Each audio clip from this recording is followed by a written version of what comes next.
नमस्कार दोस्तों। आज का दिन सबको मकर संक्रांति, पोंगल और बिहू को मुबारक हो।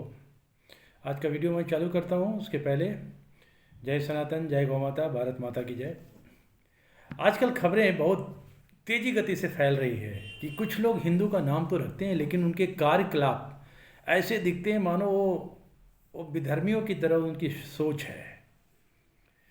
तो एक मेरे फ्रेंड ने मुझे याद दिलाया कि एक ऐसा वीडियो बनाइए जिस पे ऐसे लोगों की पहचान की जा सके। मतलब आउटवर्डली नहीं, एक होता है ओवर्टली कोवर्टली। आउटवर्डली नहीं, इंट्रिंसिक उसकी डीएनए कंपोजिशन क्या हो सकती है। तो उसके ऊपर एक बहुत बहुत बड़ी एक कहानी है जो मैं चाहूँगा कि आपके सामने उद्धृत करूँ। वो कहानी इस तरह का है कि कुछ लोग मुसलमान की पैरवी क्यों करते हैं। आप बताइए क्यों करते हैं। इस तरह की क्वेश्चन हमारे दिल में भी उठा, क्यों करते हैं भाई। हिंदू हो, सनातनी हो, सनातन की तरह बात करो। कभी आपने देखा है किसी मुसलमान को, किसी मौलवी को हिंदू के बारे में पैरोकारी करते हुए? ना, कभी नहीं। They always there to their own डिक्टिव।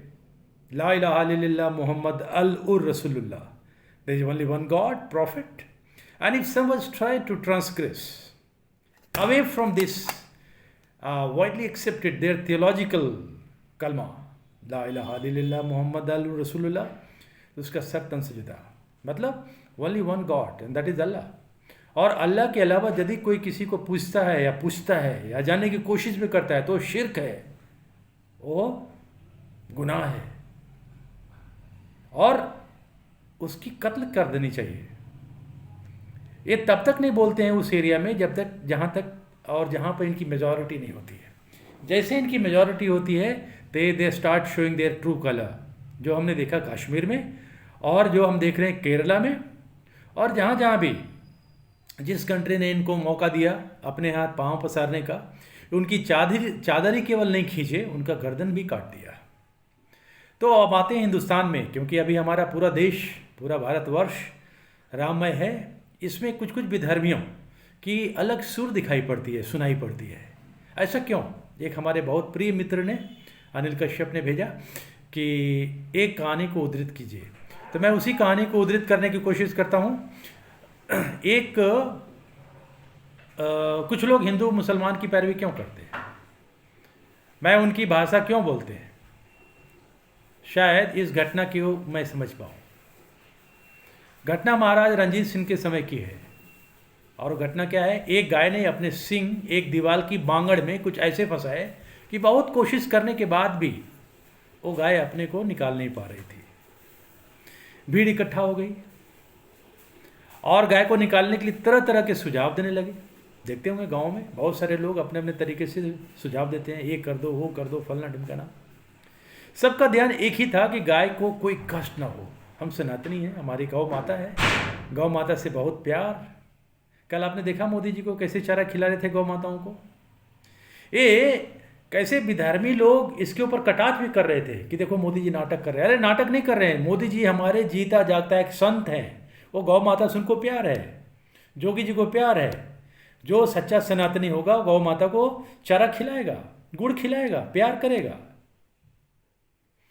तो सबका ध्यान एक ही था कि गाय को कोई कष्ट ना हो, गौ माता को सींग फंस गई है, उसको किसी तरह से निकाल लिया जाए। तभी एक व्यक्ति आया और आते ही बोला कि गाय की सींग काट दो। फेयर इनफ, गाय की सींग काट दो। सींग काटना कोई आसान काम है क्या? ये तो ऐसा ही हुआ कि कोई कसाई ने किसी को सजेशन दिया हो, सींग काट दो। सारे लोग सब सींग काट दो, वेरी पेनफुल। यह सुनकर भीड़ में सन्नाटा छा गया। सन्नाटा, कहते हैं पिन ड्रॉप ऑफ साइलेंस। अपनी माँ, हमारी गौ माता, उसका कोई सींग काटे, कतई ये अकल्पनीय है, मैं सोच भी नहीं सकता। खैर, घर के मालिक ने दीवार को गिराकर गाय को मुश्किल से सुरक्षित निकाल लिया। मतलब बहुत जद्दोजहद करने के बाद उसको सुरक्षित गौ माता को निकाल लिया, सींग काटने की जरूरत नहीं पड़ी। गौ माता के सुरक्षित निकल जाने पर सभी लोग प्रसन्न हुए। कोई ने तो मिठाई भी खिलाया सबको। किंतु गौ के सींग काटने की बात महाराजा रंजीत सिंह महाराज के पास पहुंची। एक नंबर के गौ भक्त, गौ सेवक, और कौन नहीं जानता उनके प्रताप को, महाराजा रणजीत सिंह जी महाराज को, जिन्होंने 17 मन सोना हमारे ये जो अभी काशी विश्वनाथ मंदिर है उनका जब गुंबद देखते होंगे ऊपर में, तो माता अहिल्याबाई ने उसको कंस्ट्रक्शन कराया और महाराजा रणजीत सिंह जी ने 17 मन सोना दान दिया था। कितने बड़े ज्ञानी थे और कितने बड़े भक्त थे, सनातन भक्त, और धर्म से कितना प्यार था। सिखिज्म है क्या? हिंदुइज्म का एक पार्ट जिसको हम ट्रिब्यूटरी कहते हैं, एक हिस्सा। खैर, महाराजा ने उस व्यक्ति को तलब किया, बुलाया, भाई देखो ये कौन है बंदा जिसने सिंह काटने की बात की थी। उससे पूछा गया कि तुम्हारा नाम क्या है भाई। उस व्यक्ति ने अपना परिचय देते हुए नाम बताया, दूलीचंद, सनातनी नाम दूलीचंद। पिता का नाम सोमचंद, जो एक सिपाही था और लड़ाई में मारा जा चुका था। महाराजा ने उसकी अधेड़ माँ को बुलवाकर पूछा, तो माँ ने भी यही शब्द दोहराया, दूलीचंद। किंतु महाराजा असंतुष्ट थे। महाराजा थे यार, आप समझिए वही महाराजा जिनके सिपाही या सेनापति हरि सिंह नलवा, रंग हरा हरि सिंह नलवे का कौन भूल सकता है, जिन्हें पठानों को मार मार के हिंदुस्तान के बाउंड्री से बाहर अफगानिस्तान से उठा के ईरान तक पहुंचा दिया था, वही हरि सिंह नलवा। ये जो पठानी सूट अभी पहनाया जाता है ना, ये पठानी सूट मुसलमानों की नहीं है। That was a creativity of Hari Singh Nalwa ji, क्योंकि बोला था कि इसी ड्रेस में रहोगे तभी छोड़ूंगा, नहीं तो सबके मार के भुर्ता बनाऊंगा। उन्होंने जब उस महिला को सख्ती से पूछताछ करवानी चाहिए और करवाई भी, तो पता चला कि उसका पति जब लड़ाई पर जाता था तब उसके अवैध संबंध उसके पड़ोसी शमसुद्दीन से हो गए थे। जी, शमसुद्दीन कौन है? शमसुद्दीन शांति प्रिय लोग। अतः ये लड़का दूलीचंद उसी शमसुद्दीन की औलाद है, सोमचंद की नहीं। जब यहां पर क्या हुआ, जेनेटिक बाइफोकेशन कहता है ना, खून बोलता है। शमसुद्दीन के डीएनए यहां पर बोल रहा था। उन्होंने अपने दरबारियों से कहा कि कोई भी शुद्ध सनातनी हिंदू रक्त अपनी संस्कृति, अपनी मातृभूमि और अपनी गौ माता के अरिष्ट, अपमान और उसके प्रभाव को सहन नहीं कर सकता। जैसे ही मैंने सुना कि दूलीचंद ने गाय के सींग काटने की बात की, तभी मुझे ऐसा एहसास हो गया था कि हो न हो इसके रक्त में अशुद्धता या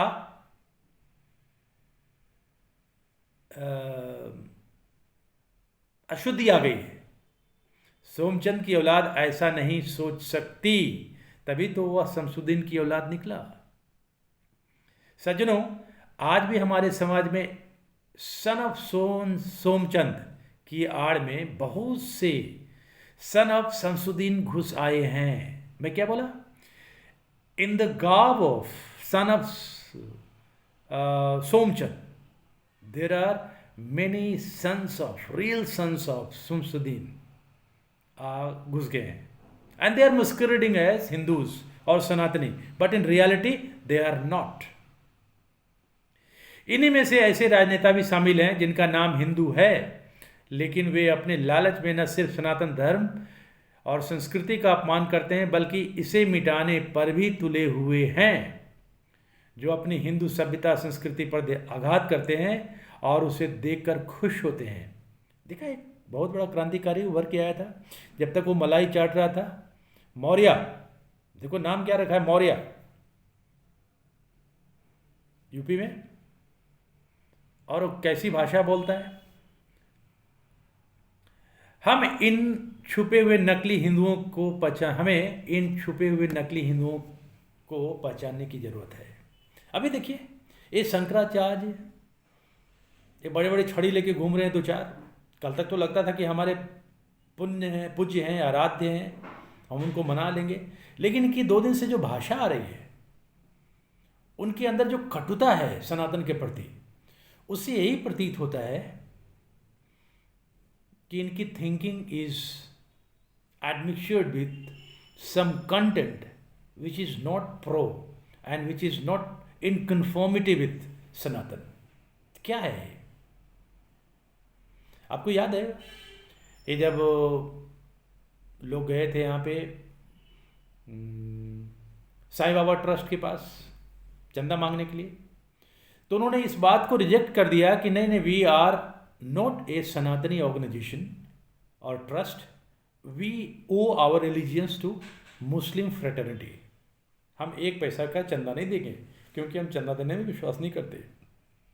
और वही शिरडी का साईं बाबा, पूरी ट्रस्ट जो है हिंदुओं के दान से चल रहा है।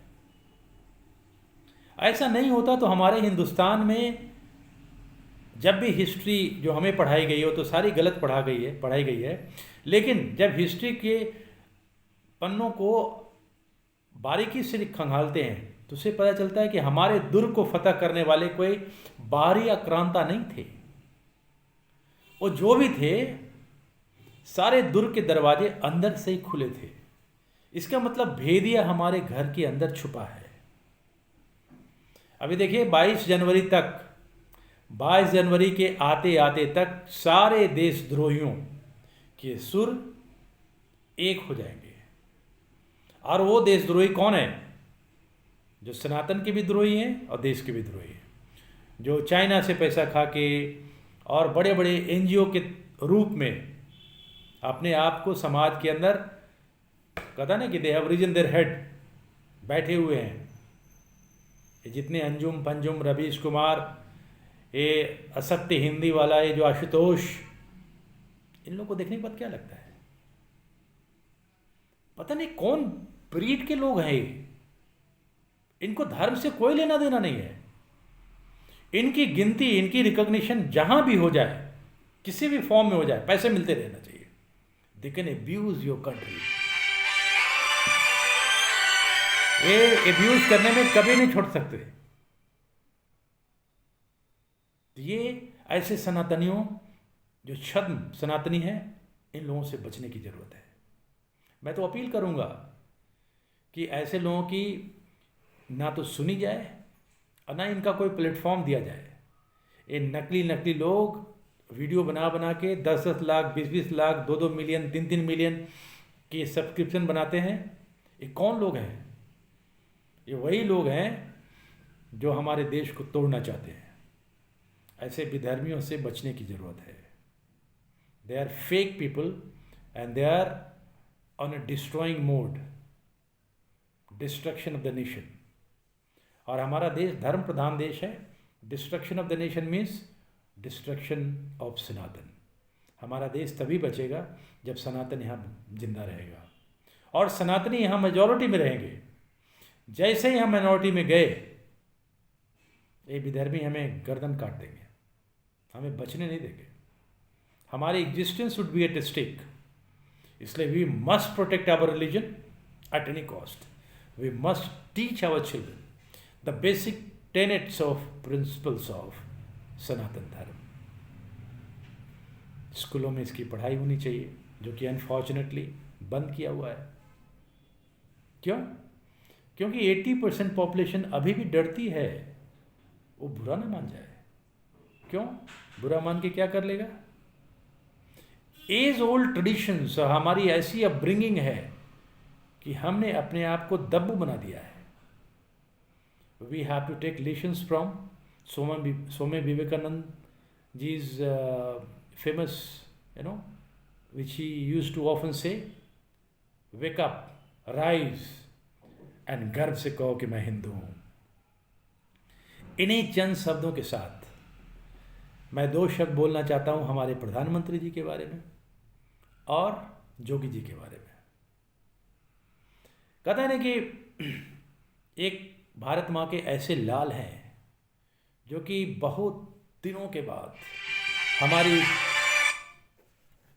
धरा पे पैदा लिया है और हिंदू धर्म की रक्षा के लिए इन्होंने अपना सर्वत्र देश हित में लगा दिया है। ऐसे ऐसे सनातनियों की ना केवल हम व्याख्यान करें, इनकी चर्चा करें, ताकि इनका अनुकरण भी करें, ताकि और भी सनातनी हमारे देश में फले फूले और इस सन ऑफ शमसुद्दीन की तरह इनको बढ़ने का मौका न मिले। फिर आज मकर संक्रांति का दिन है। सारे सुनने वालों को मेरी तरफ से मकर संक्रांति की शुभकामनाएं। जय गौ माता, जय सनातन, भारत माता की जय। धन्यवाद।